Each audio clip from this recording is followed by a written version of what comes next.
Edition of the Talk About Unity show here at the Edge Radio Network. I'm your host, Richard Jennings, and I do this with my co-hosts, Carl and Charleston, and together we talk about unity. So we want to welcome you to our show today, and we're really excited about our show today because this is the first time we've had a lot of in-studio guests, but it's usually by Zoom or virtually. And today we've got our first live in-studio guest, and we're very honored to have Police Chief. I always called him Chief, but he's a lot of other things besides that. We're going to get some info on that later, but I call him Chief Jerron Barnett. And so we're just glad to have you, Chief, to being here with us today. Thank you for coming. Thank you. All right. And so we got a lot of things we're going to cover today, and we got a lot of topics, and so we're going to sit down and just throw some of these things out. But one of the first things we wanted to talk about, tonight, the upcoming presidential debate. A lot of issues. You got some pre-debate analysis for us, Richard. What do you think? Well, I got the popcorn ready. This is going to be something. I don't know if we've ever had a more contentious election cycle. It is really the mudslinging and the name calling and the innuendos. It's really going to be something. And my biggest concern is at the end of the day. I love the way that this debate is being set up. It's 90 minutes, no breaks, no studio audience. They got studio audience. They do have a studio audience, but it's between 80 and 100 people, and so but there's no breaks. Trump is Trump. Trump said, "Okay, we're going to check, make sure he doesn't have an earpiece so they can feed him questions or straighten him out when he messes up, and there's no spin room at the end of it." So you know how they normally, the Republicans will say, okay, so this is what he said, and this is really what he said, and then the Democrats will say, well, this is what was said, but this is what we really meant, or what it was really. But you got the different broadcasts, so like CNN, will cover, Fox will cover, so they'll still have those. They will still do that. They just won't have anything connected to the actual debate location. So. Now, and of course, this is Wallace, right? So. Chris Wallace is but it's not, are they calling it is it called the Fox News debate, or is it called just the debate? Yeah, I think it's covered by all of them. CNN and all of them will be carrying it live. They will be carrying it live, but it kind of leans toward it being a Fox News thing because he is a Fox News reporter. Okay. Although, what do you think about Chris Wallace, though? What do you think about him? He's chewed on Trump a bunch. I think he's an objective guy, and I think in today's media world where you got to be far left or far right, he's a guy who doesn't get enough credit, because I've seen him be very tough on Trump, but he's all tough on Biden. He's tough on everybody. When he has an interview, he's just tough, and so whoever he interviews, they always say, that was nasty, that was mean. He's an objective guy. He didn't actually say it to his face, but pretty much he's saying, "Why are you treating me like a jerk? I mean, why are you a jerk?" Chief, what do you think? What do you think, Chief? Well, this is the most different election cycle that I've seen, as an adult. But I think it's good too, and the reason why I say that, because this is putting the weight more on the voter. The voter really has to come out, and let his or her vote be counted. Whichever direction you go, Democrat or Republican, you really have to come out and you really have to vote this time. And if it's that important to you, you just can't sit back in the armchair, and say, oh, well, this candidate is going to have enough people to vote for them. My vote is not needed or is not necessary. But this particular election cycle, every vote is necessary. That's right. Everybody. I think one of the key things is that the point you were making is that people kind of have to be aware. They really have to educate themselves, because with the current presidential candidates that we have, then there's a lot of negative both ways. And so it causes people to really look at, well, what do they think about things that are important to me? And so that's what we need. We need a more educated electorate. However that happens, that's what we need. Right. And I think then we'll start choosing leaders that, that reflect that we actually thought about our vote, rather than people just voting because my skin color is this way, this is the way I vote, because of those crazy reasons that I think we voted in the past, which hasn't served us well for our politicians. Right. So So good. That's the presidential debate. That's one of the big things happening. Now, before we get started on some of the other topics on the show, I want to give some more background on Chief. Chief was a military veteran, and I call him Chief because he was police chief, and we've got a lot of law enforcement issues and over the last year. And so we definitely want to cover some issues there. So let's talk about some of the stuff that's happening in some of these cities that is going on. Sure. And I want to really ask this straight up because I love talking to law enforcement people, because people used to always tell me as a military veteran, they say, thank you for your service. And I used to say, we really all serve together, because I saw the importance of all these other things. So one of the things COVID did, it let us know that not only are our military veterans appreciated, but so are these first responders, right. So our law enforcement. Everybody matters in a society, everybody matters. And so I want to talk to you and ask you some pointed questions about how would you respond to some of the chaos that we see in the cities? Let's say you were the police chief in some of these major cities that's happening. And some of these cities, especially I would think on the western part of the country, Seattle specifically, Portland, they've had a philosophy kind of not leaning into these protesters and letting them have their say. Mm-hmm. As a former police chief, what would you recommend and what would you do? Well, I think the very first thing that any chief anywhere has to look at is life and safety. Those are paramount. That's why we serve, to protect life and supply those measures to keep individuals safe. Mm-hmm. It's really a weird mix, Colonel, because you have a political body. Sometimes those political bodies feel that they can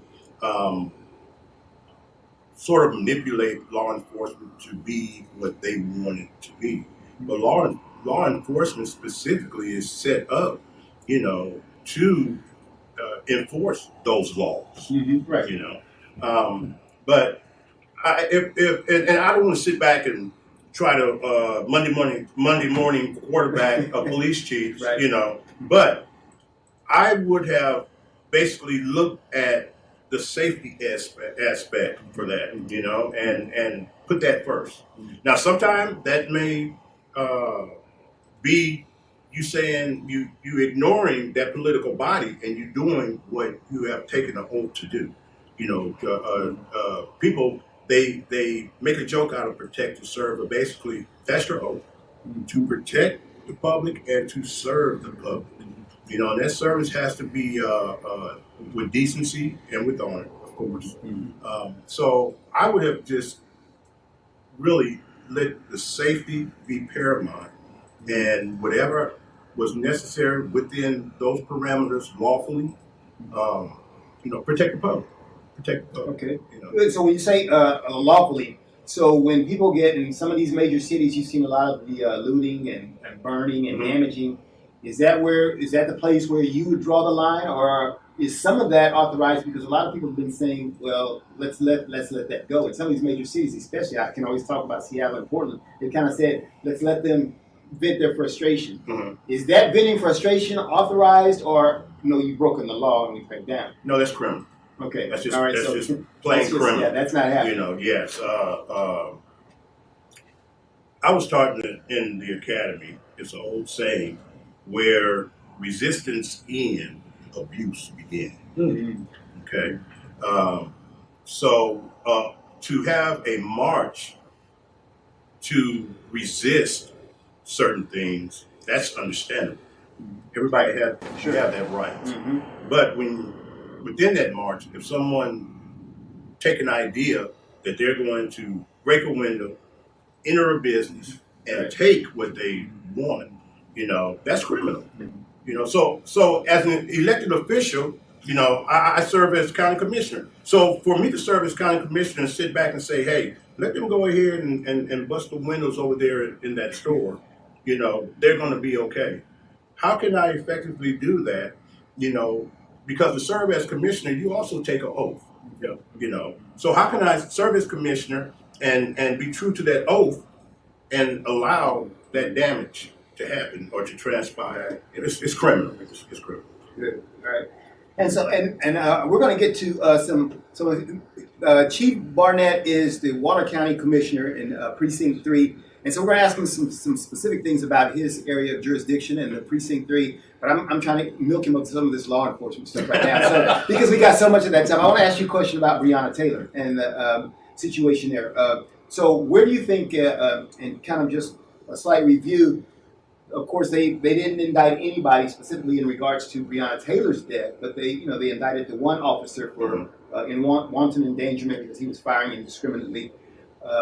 What do you think the right response, or what do you think, and do you think that it's not over? In other words, do you think it's not over because evidently they're beginning to now look into the warrant process, maybe they lied, or do you think that what they did was a logical outcome? The Kentucky Attorney General basically came up and said, we don't find that there was anything criminal about the fact that her boyfriend fired at them and they just responded and fired him, so she was killed, and so that's kind of like the end of it.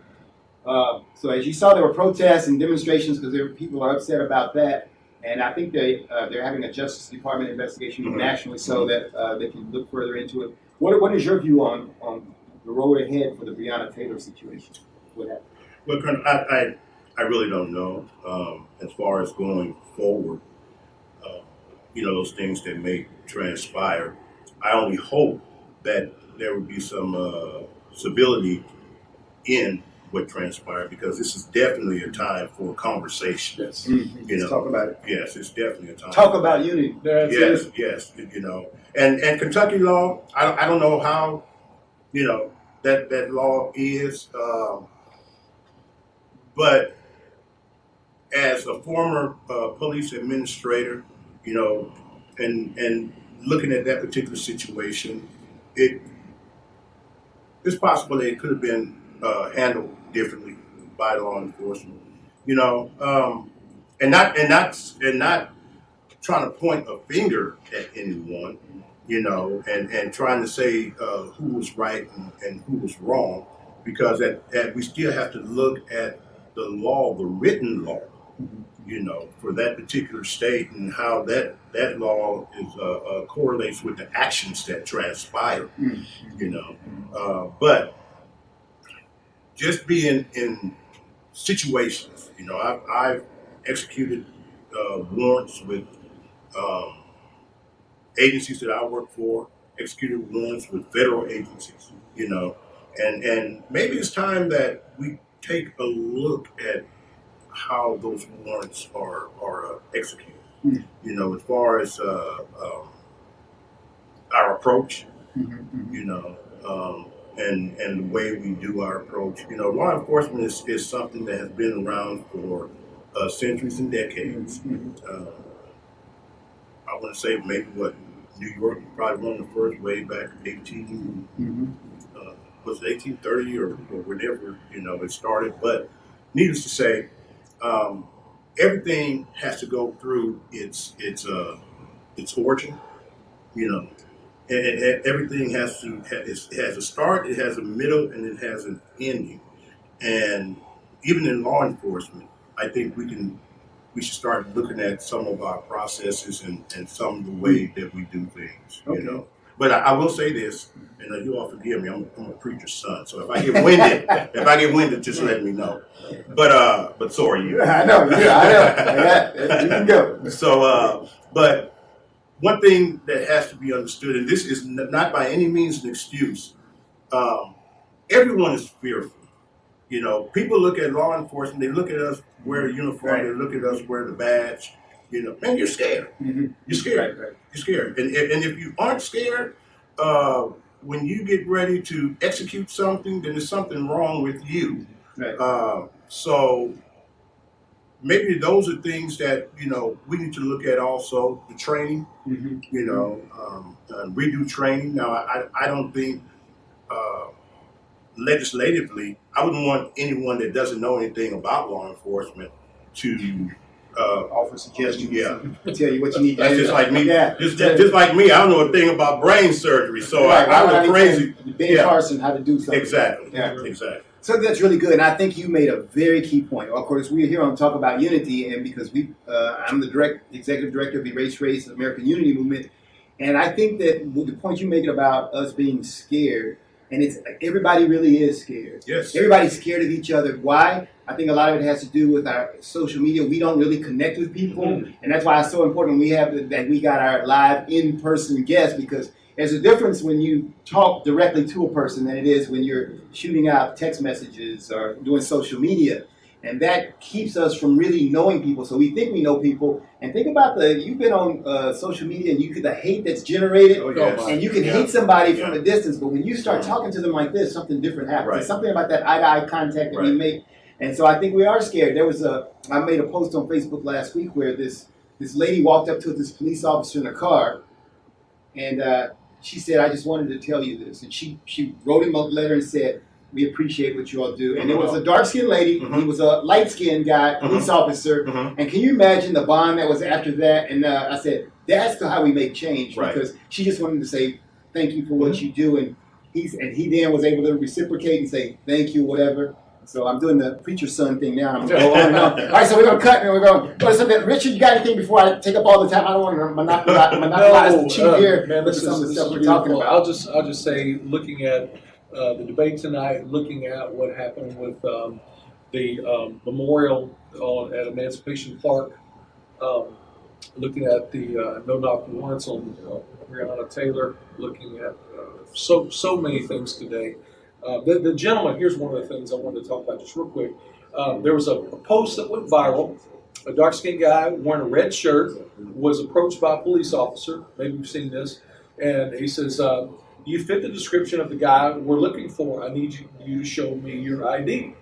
He says, no, I'm not going to show you my ID. He goes, well, no, you fit the description of this person we're looking for. We have to see it. And so he resisted. I'm not going to show it to you. And so they put the handcuffs on him. Of course, they got his wallet once he was handcuffed and realized that it wasn't him. He was actually, they said he was an FBI agent or something like that. And so then that whole thing spun out. The whole thing could have been handled differently if you're not the guy. Like I said in my post, and this is where I'm bringing it up now, is I said, man, show your ID. Be calm. Don't fight. Show your ID. It's over in 5 minutes. You go on about your day. The vicious attacks that I received by saying that, of course, I'm this name and I'm that name and I'm this, this is what, and I thought, we really can do a better job the way we post on social media, the way that we interact with law enforcement, the way we react with other parts of our culture, our community, and talking about things. It all comes down to what you said about that letter that she wrote to the police officer. She opened the door to proximity, which is the basis, the bedrock of relationship. And if we can sit down and have conversations and get to know each other and get together, then all of a sudden what's happening in your life matters to me because you're closer to me than you were before. Short story. I was in the hill country. He's not just a preacher's son, he's a preacher. So we're going to be here a while. All right, I'm a preacher, got a story. So when I was out there, I did a real good job keeping the fields not mowed so the baby have 9 baby deer running on the place. Well, this one young deer tried to jump the fence like the adults, caught its front leg, broke its neck, and didn't know it. But I went over and I saw the deer was moving, saw the buzzards circling. I'm like, no. So I went over and picked up this deer and realized something was wrong. Called the game warden. They put me through all the different tests. Sure enough, the deer is paralyzed. But we tried 2 days, massaging its neck, feeding it, giving it water, moving it, trying. Of course, there was no good, and so I had to put the deer down. And so after I put that deer down, the first thing I said was, "Who made that deer run too fast? Was there a car? Let's put some speed limit signs on the road. Let's shorten those fences. Trying to come up with all the reasons what keep these deer from getting hurt." And the memorial at Emancipation Park of this, these people that are losing their life for these social injustice things. I noticed on the stage, there was not one white person on that stage. There was one light-skinned lady that spoke just briefly and one Hispanic man that spoke, but the entire swath of humanity that was around this speech or this presentation of having this, it's a monument or a memorial for people all around that have lost their life to injustice. And I thought 83% of the population is non-African American. And it just seems like the people on the stage really don't want the input and help of 83% of the population. I thought, no, we need to build a relationship and let everybody get on the tug of war rope. Let's everybody pull on this thing, because if we build a relationship and we're one step closer to each other, then when injustice happens, you're going to have a whole lot more weight, a whole lot more influence, a whole lot more even rapport with those that the officers feel comfortable with, or the political decision makers. We have relationships sometimes, and then we can go and we can really push against some of these things that really should be addressed.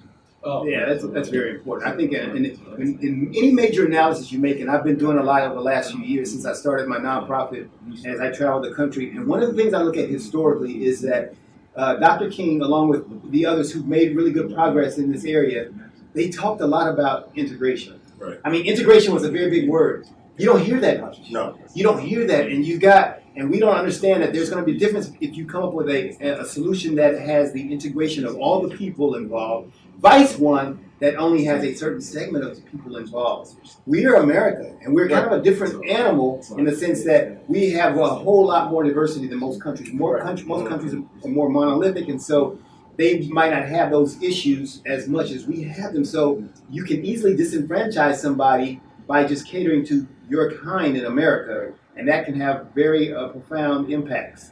And so Dr. King, I was watching last night on PBS. They had this, it said, "Still I Rise, America After MLK." And I noticed that when they're marching, they had signs that said, "Integrate now, integrate now." And when you think about the other side, there were people who kept saying, "We will never integrate. Desegregation now, desegregation forever."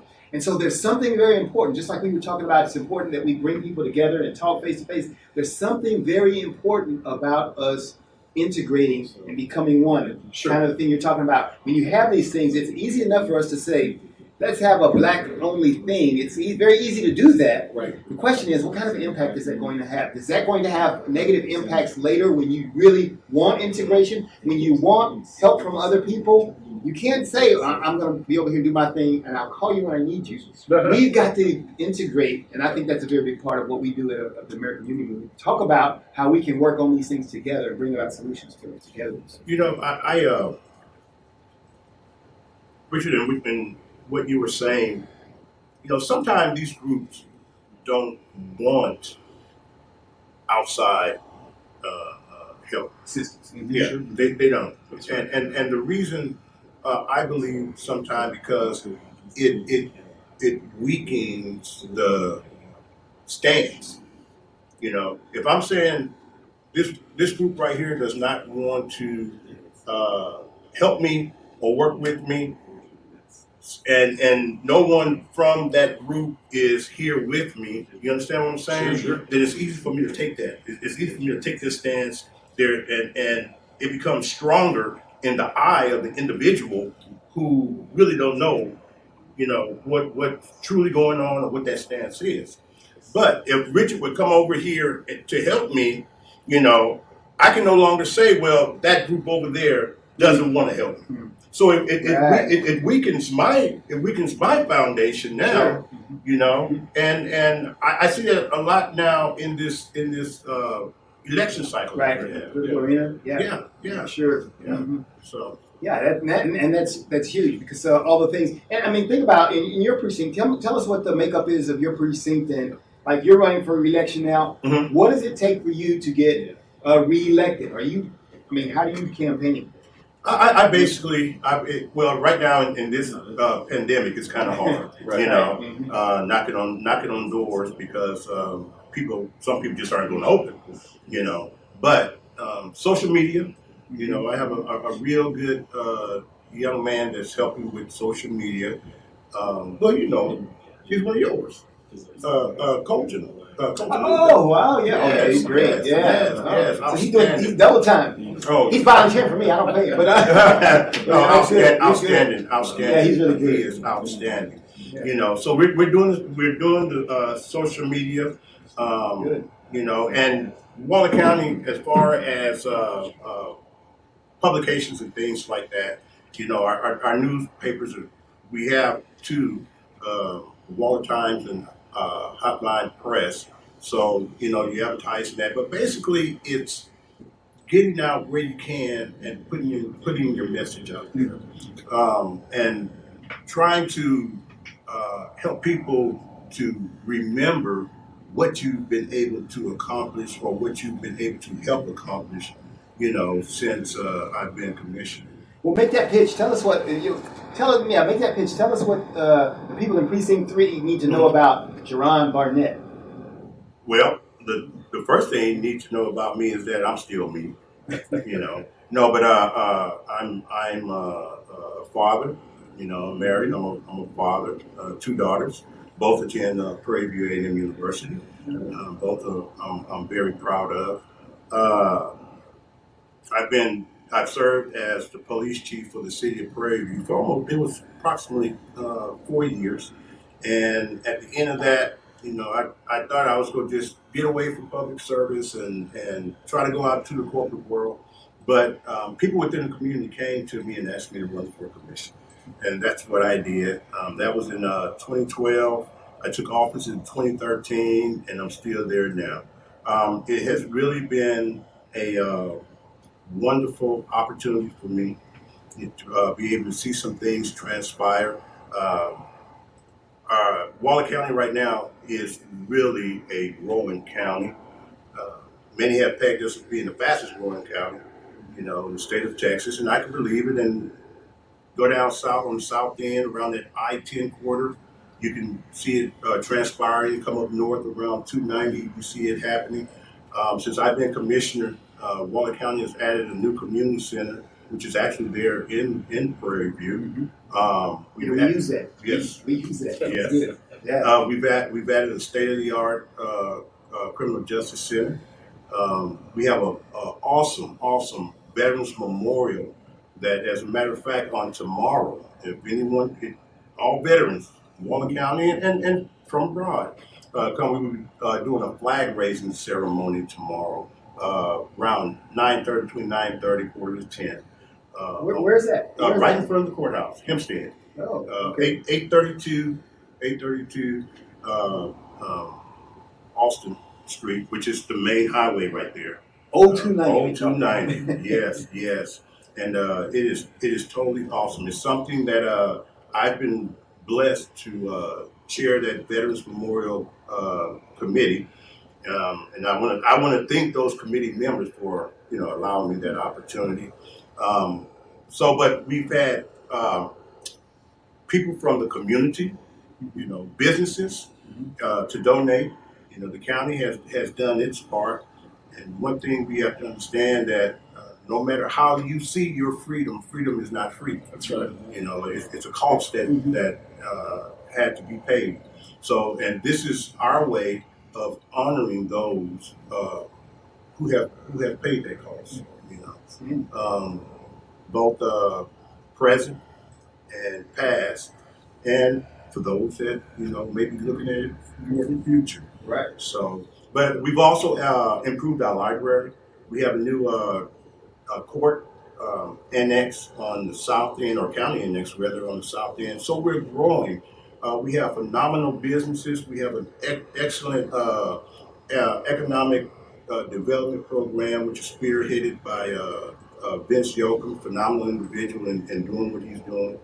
Our governing body, our commissioners court. This is, as far as me, and not just because I'm on the court, but this is the best court that I have seen govern in Waller County over my past 31, 32 years in the county. I mean, we make sure that everyone is inclusive. We go out to our communities when we're going to be do different planning. We go out to our communities and we get our community feedback, hoping to get that buy-in. As we were discussing earlier before we aired, our strategic plan. Yes. We have an all-encompassing strategic plan in Waller County, and we have a master park plan that we're working on, transportation plan. But all those plans are due to citizen participation. the citizens actually coming out and saying how they would want their county to look and to be represented. And I also want to give a shout out on the strategic plan to the extension co-op there at Prairie View A&M University. When we first started this thing in 2013, they were the first players on the field to help us with this. You know, and then others came in and began to help us. Our present county judge, Trey Duhan, he did a great job in bringing outside sources and pushing this thing forward. You know, when I first became commissioner, one of the things that I did not see was any type of planning like that, you know. So I went to the county judge at that time, who was Judge Glenn Beckendorf. You remember Judge Beckendorf, and Judge Beckendorf, and I was talking with him and asking about a plan for the county. And Judge Beckendorf said, "Well, Commissioner, I don't think we have any. Why don't you, you know?" So he told me to go to Prairie View A&M, you know, which has been a wonderful resource and has really helped in all our planning, you know. So, but we're growing. You know, I thank God to be a Waller County.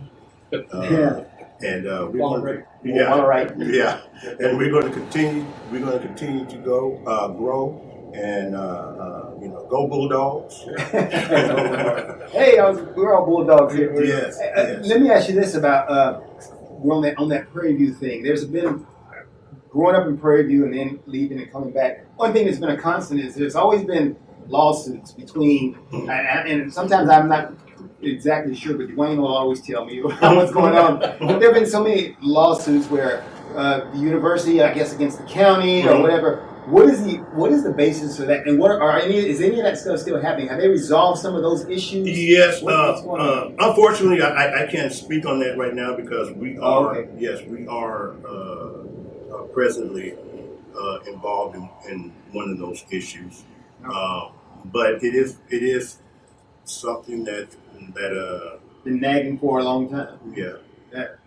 So, does it appear that we're making progress? Are we really addressing the actual issues now? And what has been the reason why it's taken? Yes, I say we are, especially with this court that we have now. Okay. I say we are because this court has taken every measure once again to make sure that everyone is inclusive. Okay. You know. So that kind of ties into. I want to ask, what is the atmosphere? You talked about the inclusive court, and so we're making some strides in this, in what I call the era of Black Lives Matter. Mm-hmm. How has that been affecting both the work of the court and Waller County in general? What's your view on Waller County in general and how the court is playing? Right. Colonel, you know, with the Commissioner's Court and within the county itself, we've done things that, once again, like I said, I haven't seen done before. You know, internships. You know, we have internships, bringing in students from Prairie View A&M University. Our district attorney has a program that he initiated to help those that have had instances with the law, brushes with the law, you know, to help them out. And if they complete this program, it will help them in the future as far as keeping their records from being damaged. Because, you know, sometimes the slightest little thing can, and especially for a college student, you get that on your record now, it damages your life forever. You know, and our district attorney, Elton Mathis, has done a phenomenal job in helping to make sure that those light brushes with the law, now the individual has to pay their penance, right? You know, but to make sure that it doesn't become a crippling thing to their future. So, and that was something that we hadn't seen before. You know, we hadn't seen before. We're still working. As a matter of fact, I'm working with Congressman Mike McCall on our zip coding issue. As you know, Prairie View has 3 different zip codes. You know, and economically, it's crippling.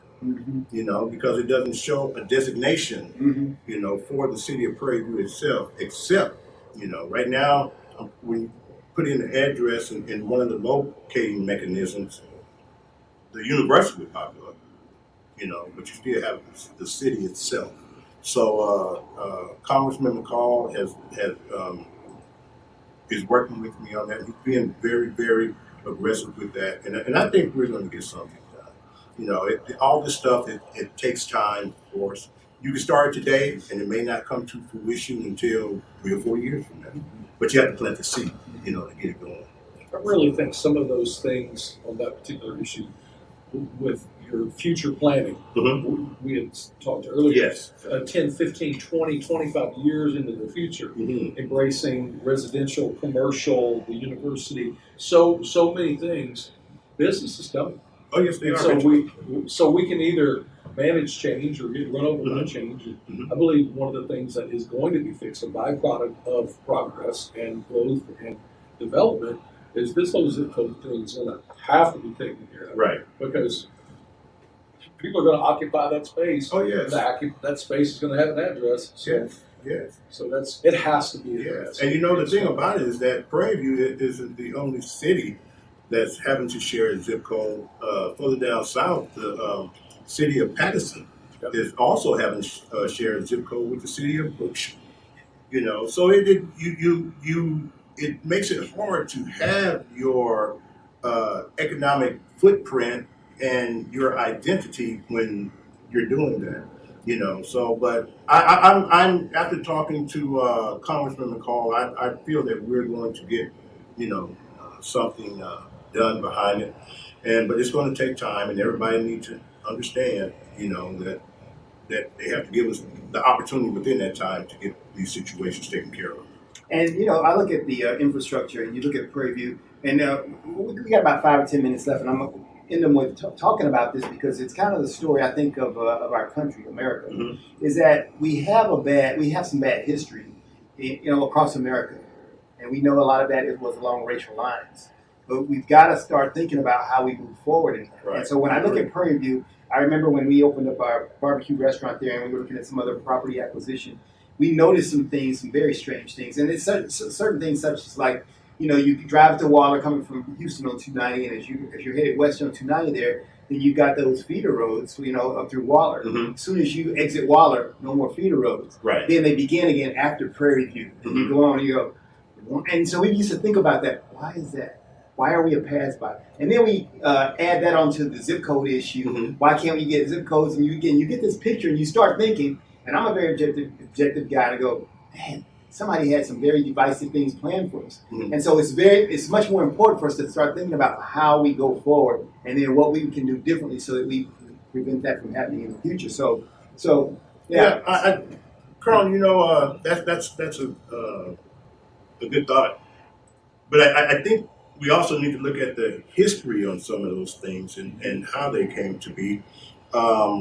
Since I became commissioner, it's my understanding that one of the reasons why we don't have those feeder roads is because whoever were the elected officials at the time, and this was a municipality, that they didn't want the road to go straight through as it does coming out of Waller and going into Hempstead. They wanted to go underneath because they didn't want the noise disturbing the local residents, So with that road going under, having the overpass, and you have to go underneath University Drive there to continue east or west on 290.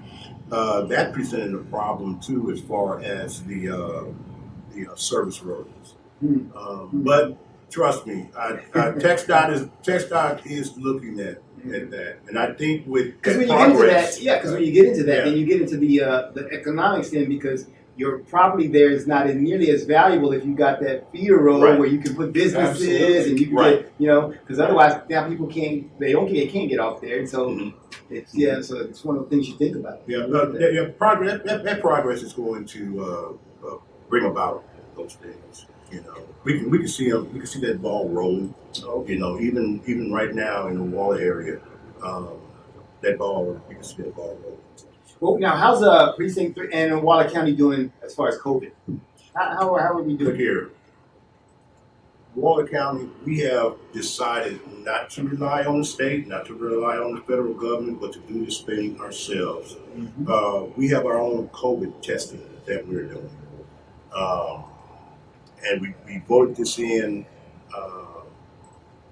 week before last, I believe it was.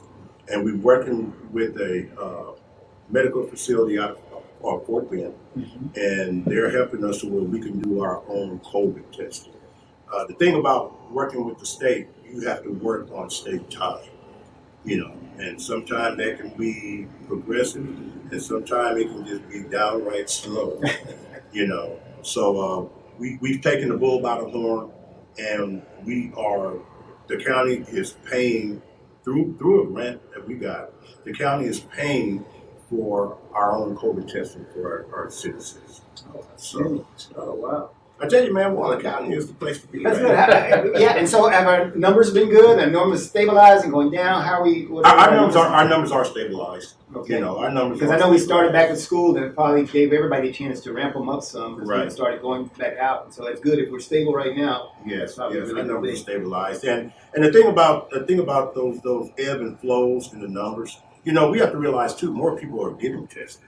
Yes. Those numbers are starting to go up. I was reading a report a few days ago with the flu season coming up on how close COVID-19 and flu symptoms are. Right. So now we're going to go through another stage of, okay, do you have the flu or do you have COVID-19?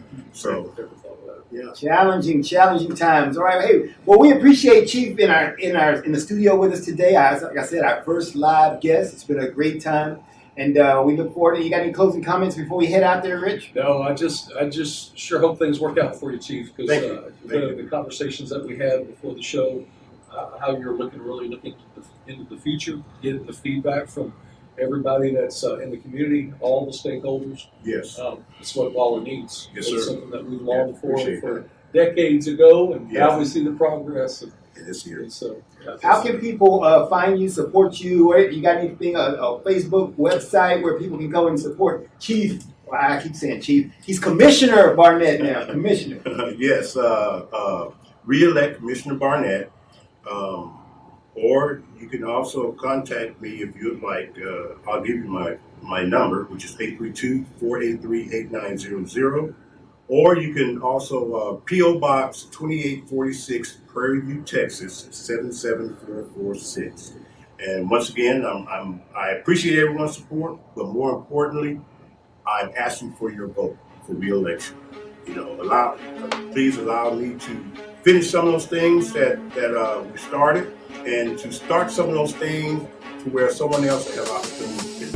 Outstanding. On behalf of my co-host Richard Jennings, I'm Carlin Charleston, and we're here to talk about Unity, sponsored by Race. We want to thank Chief Barnett for being with us today. And until next time, remember, on Edge Radio Network, truth still matters. When people stop talking to each other, society is on the edge. Let's bring them back. Edge Radio, because truth still matters.